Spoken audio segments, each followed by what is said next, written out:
Olá, meus irmãos, eu sou o PH Pereira, do canal Teologizando. Nós estamos dando uma sequência de uma pequena série acerca da congregação cristã no Brasil.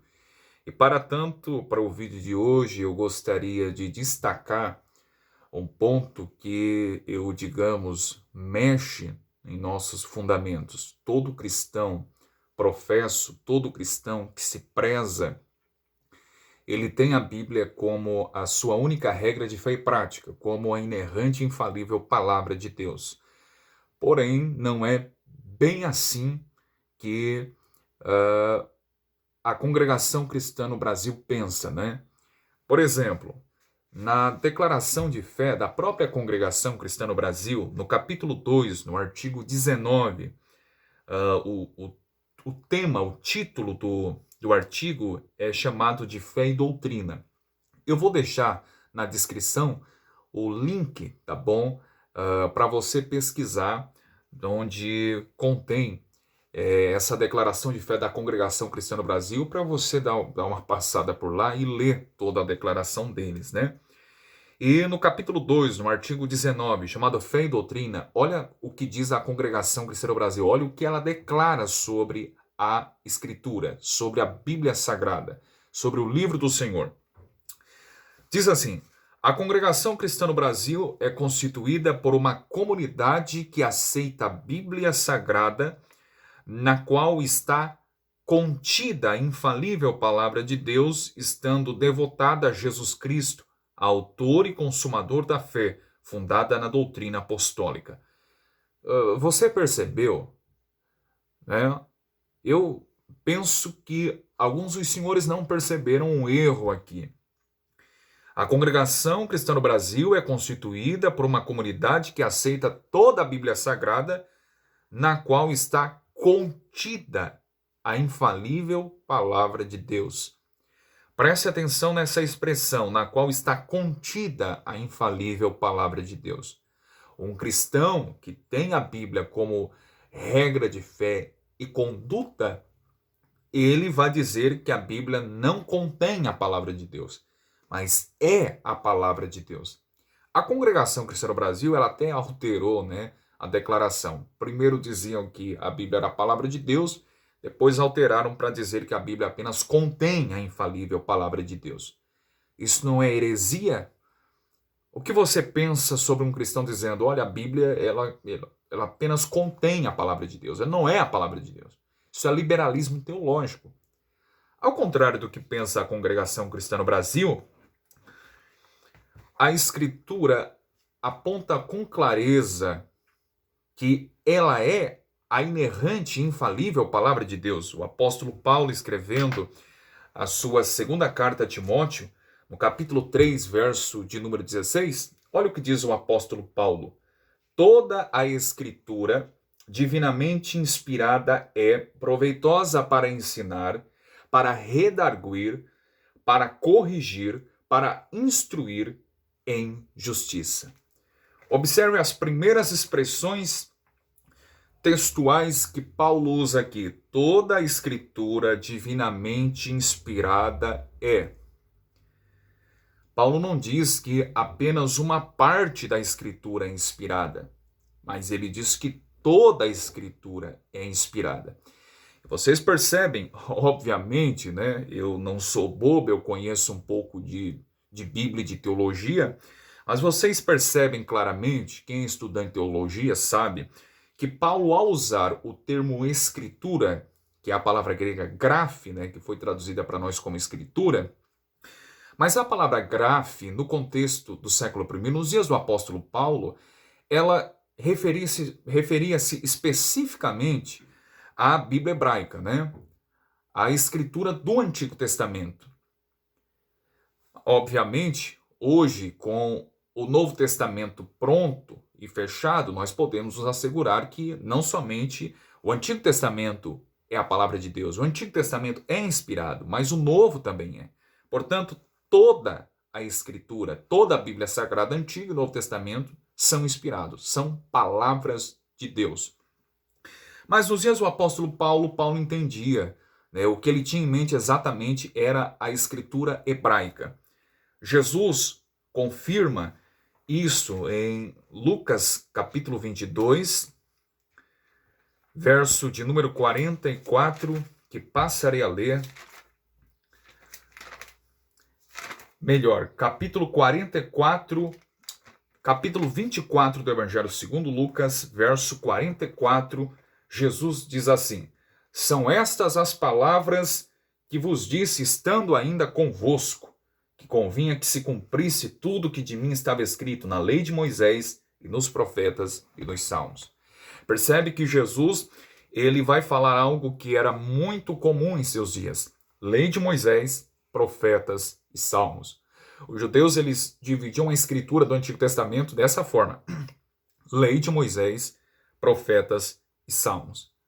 A lei nós entendemos como os 5 primeiros livros, né, conhecidos como Torá, ou na Septuaginta, como o Pentateuco, né, os livros de Moisés. Os profetas nós entendemos maiores e menores, e nos salmos entendemos que referem-se aos escritos. Os judeus dividiam a escritura do Antigo Testamento dessa forma: lei de Moisés, profetas e escritos. Só que Jesus não fala usando o termo escritos, mas utilizando o livro dos Salmos apenas, porque eles tinham por costume de mencionar um livro que tinha maior proeminência naquele momento. Então, para um judeu, ou melhor, para Jesus aqui, o livro de maior destaque era os Salmos. E os Salmos apontavam muito para ele. Então, ele utiliza o livro dos Salmos e não menciona escritos. Mas os judeus dividiam exatamente o Antigo Testamento dessa forma. Jesus, ele confirma que o Antigo Testamento é a palavra de Deus quando, num confronto com os fariseus, em Marcos capítulo 7, versos de números 5 ao 9, ele confronta a elite religiosa do seu tempo, fazendo um contraste das velhas tradições humanas que foram impostas, né? As más interpretações que os doutores da lei, os fariseus e os escribas promulgavam entre o povo.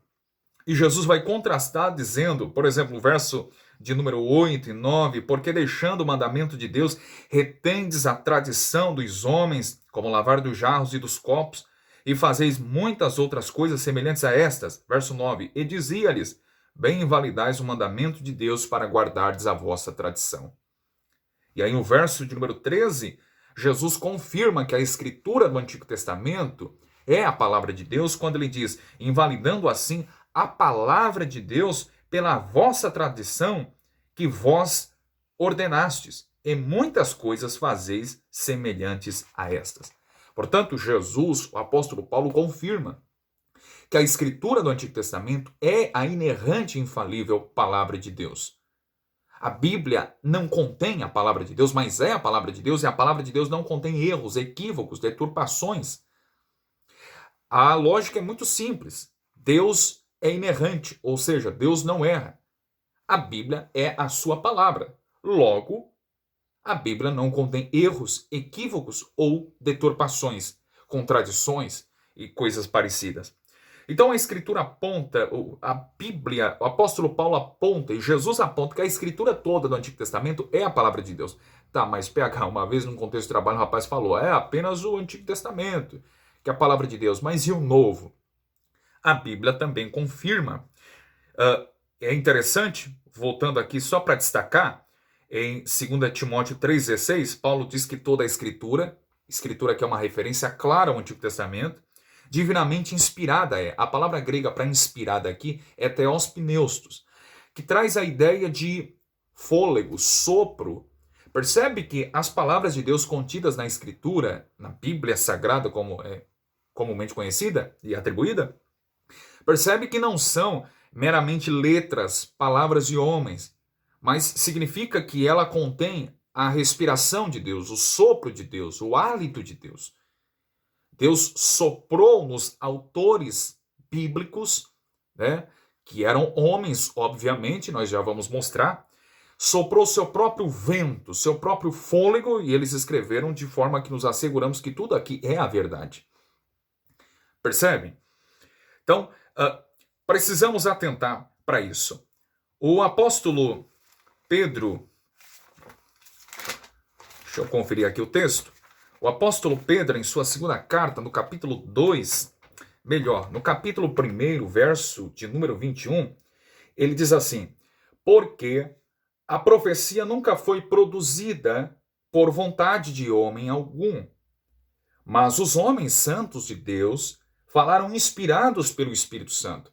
Percebe que Pedro declara aqui que a Escritura ela é divina, obviamente porque vem de Deus, Deus sopra nela, nas sagradas letras, o seu próprio hálito, a própria respiração de Deus está contida aqui, mas ela também é um livro humano, porque foi escrita por homens.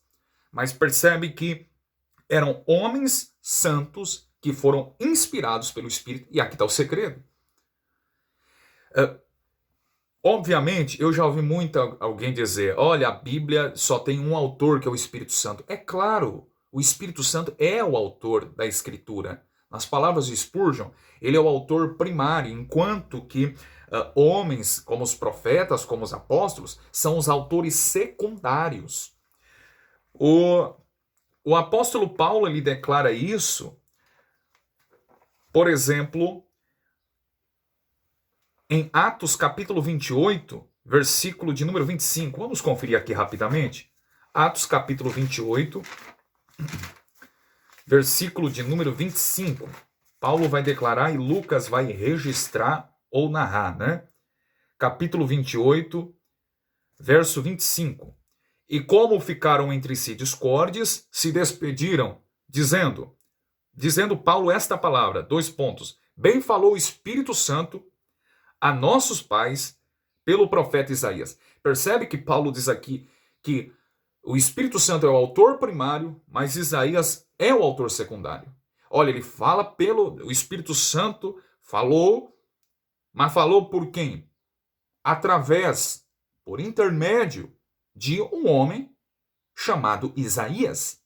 Então a Escritura é tanto divina, porque vem de Deus, mas também é humana, porque foram escritas por homens divinamente inspirados pelo Espírito Santo ou sob inspiração do Espírito Santo. Nós temos esta clara segurança em afirmar que a Escritura é inspirada.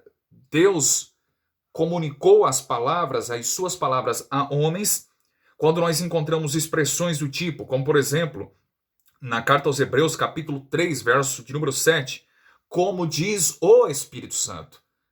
Percebe? É o Espírito Santo, que é Deus, conforme Atos 5, versos 3 ao 4, né? O Espírito Santo falou por intermédio de profetas, falou por intermédio dos apóstolos. Então percebe que a Escritura, nós temos essa segurança, é a palavra de Deus, porque o Espírito Santo falava, Deus comunicava, Deus transmitia, e assim por diante. Mas ela também é composta e foi escrita por autores humanos, que nas palavras de Spurgeon são autores secundários. Santo Agostinho, ele dizia algo interessante, que os hagiógrafos são os dedos de Deus. Percebe? Então esses autores humanos secundários, na verdade era o próprio dedo de Deus. Eram os próprios dedos de Deus. Eles escreviam impulsionados por Deus, movidos por Deus, sob inspiração de Deus. É interessante, porque quando Pedro diz aqui, mas os homens santos falaram inspirados pelo Espírito Santo, a palavra inspirada aqui é a palavra grega ferromenoi. Esta palavra ferromenoi, que foi traduzida aqui como inspirado, na minha versão, a tradução mais literal seria movidos. Ou seja, esses homens foram movidos pelo Espírito. A ideia de um navio que atua sob a força de um vento. Percebe? Olha a ligação que eu vou fazer, a comparação. O Espírito Santo na Bíblia ele é comparado a um vento. Por exemplo, em João capítulo 3, verso de número 8. Então o Espírito Santo soprou sobre esses homens. Eles foram movidos como um navio. De modo que eles escreveram aquilo que Deus queria que eles escrevessem. Eles publicaram e registraram aquilo que Deus queria que eles publicassem e registrassem. Não era algo da cabeça deles. Alguém cai no erro, muitas das vezes, um conscrito na teologia, né? um jovem ou uma jovem novo na teologia em pensar que os autores humanos, ou seja, profetas e apóstolos, quando escreveram a Escritura e registraram para nós, o Espírito Santo se apossava da vida deles e eles perdiam o sentido a noção de tempo, perdiam a razão, perdiam o intelecto. É um engano, porque nós entendemos claramente que esses autores e esses homens, eles, quando escreveram a Escritura, eles sabiam perfeitamente o que estavam escrevendo. Eles não escreveram em transe, em êxtase, nada disso. O Espírito Santo usou todas as faculdades mentais, intelectuais, usou a razão deles e eles foram registrando aquilo que nós temos hoje na Escritura. Portanto, nós podemos nos assegurar que a Escritura é a palavra de Deus.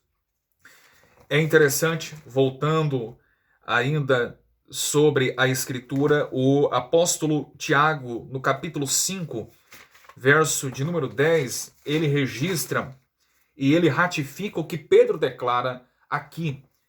O apóstolo Tiago, no capítulo 5, verso de número 10, ele declara exatamente essas palavras. Olha o que diz Tiago: irmãos, meus irmãos, tomai por exemplo de aflição e paciência os profetas que falaram em nome do Senhor. Percebe que Tiago vai confirmar o que Pedro declarou também, que eles falaram em nome do Senhor. Não era algo da cabeça deles, eles foram movidos pelo Espírito Santo. Precisamos atentar para isso. Como cristãos, nós cremos que a Bíblia é a palavra de Deus. Nós cremos em sua veracidade. Algumas pessoas tentam encontrar erros e equívocos, né? E eu lembro uma vez, quando eu trabalhei numa empresa, um rapaz falou: a Bíblia está cheia de erros, de equívocos e contradições. Uma passagem contradiz outra, e eu disse: qual a passagem? Qual erro? Me apresente apenas um erro, me apresente apenas um equívoco da Escritura. E aí aquele rapaz falou exatamente essas palavras: não sei, eu vou pesquisar no YouTube. Então percebe, cristão, se assegure disso, que a Bíblia é a palavra de Deus.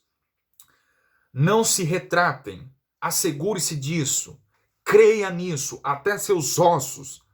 E quando o incrédulo, que já age de acordo com a sua natureza, nós sabemos o que um incrédulo pensa sobre Deus, sobre a Bíblia, não deve nos abalar. O Salmo de número 14, verso de número 1, diz que o ímpio diz em seu coração, que a Bíblia o chama de louco, não a Deus. Em 1 Coríntios 2 e 14 é dito sobre eles que o homem natural não entende as coisas de Deus. Você crê que a Bíblia é a palavra de Deus porque você nasceu em Deus, você é crente de verdade. Agora, você deve interrogar a esses céticos, a esses incrédulos, ao ímpio, quando eles virem com contradições. A Bíblia está cheia de erros e equívocos. Você pode rebater com eles dizendo: me apresente um, eu quero apenas um. Nós precisamos atentar e ler para ver se existe esse equívoco. O que nós temos são aparentes contradições, mas é a palavra de Deus e precisamos entender isso. Uma vez um pastor estava sentado no restaurante e ele tinha por costume de, enquanto comia, estar com a Bíblia aberta e lendo a Bíblia e comendo ao mesmo tempo. E um incrédulo chegou para ele e disse assim: o senhor acredita em tudo que está lendo nesse livro aí? Se eu creio piamente até os ossos. E aí aquele incrédulo diz: mas está cheio de equívocos, e o que dizer daquele texto e daquele outro, onde aquele autor contradiz outro? Aí ele estava comendo o peixe, ele disse: rapaz, está vendo esse peixe aqui? Sim, estou vendo. Eu como a carne, mas o peixe eu deixo de lado, não é? Pois é, isso acontece a mesma coisa com o texto bíblico. Eu como a carne da Escritura e o espinho, aquelas passagens obscuras, aparentemente, difíceis de interpretar, eu deixo para vocês se engasgar com elas. Então, preciso enfatizar, a Escritura é a palavra de Deus e você deve entender também se a Congregação Cristã no Brasil é realmente uma igreja cristã bíblica ou uma seita. Eles declaram expressamente, com clareza, que a Bíblia apenas contém a palavra de Deus, mas não é a palavra de Deus. Eu espero ter ajudado e nós vamos dar sequência aqui à nossa série, tá bom? Abraço.